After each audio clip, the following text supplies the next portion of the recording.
on when we go through and we come up with our list of recommendations and a plan for how to do those recommendations. We're really big on trying to say, okay, and this is the business case. This is the business case for doing these recommendations, and here's how much money you're going to save, rather than appealing to an arbitrary maturity model and saying, okay, well, you need to improve the stuff in this particular order. I'm not saying that these maturity models, don't get the word arbitrary wrong. I'm not saying that the maturity models have no value. We're working with a client right now that's as part of a CMMI initiative. We're working with them on the verification and validation piece of the CMMI stuff, and they're definitely getting value from it.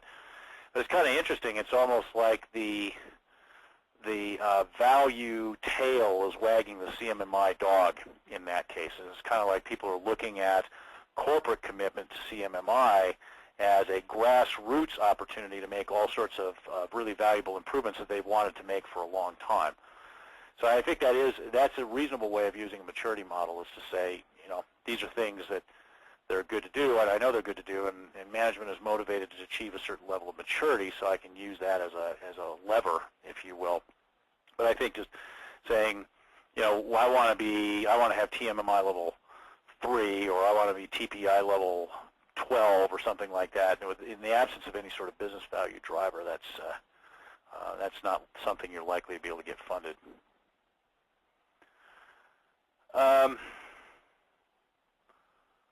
Let's see, a question from Rich. But not in a cost position to use a consultancy, would you be able to recommend any open source test practice assessment tools on the web?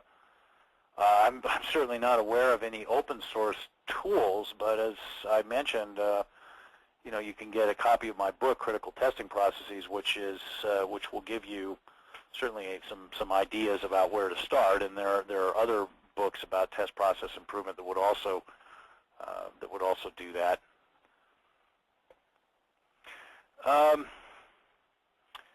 Okay, we seem to have covered our questions here. Done well on time. So to close this session, let me tell you a little bit more about the resources available through RBCS. We plan to continue to run these free webinar sessions once a month, so keep checking our website, rbcs-us.com, to sign up. We'll be posting some new ones out there for the fall/winter time period here in the next few weeks. And as I said, the previously recorded ones are now up on the website on the basic library as well. So if you've missed any of the past ones, you can go listen to those. And feel free to forward the link to those to anybody that you think would benefit from listening to the webinars. But as with any sort of RBCS intellectual properties, please don't forward the intellectual properties themselves, but just forward the links. If you want a special webinar presentation for your company only of this webinar or any other topic related to software testing, please contact us at info@rbcs-us.com or via our website. We'll be happy to explain how to do that. And if you don't already receive our newsletter, then, and this is a regular free newsletter, you can sign up at www.rbcs-us.com. By signing up, you will get valuable discounts on consulting and training services, along with a regular newsletter that includes a featured article on software testing and quality and news about what RBCS and its partners are doing lately. And you will also, if you sign up for that, be kept in the loop and get invites for these webinars too. So that's another value of being on that list.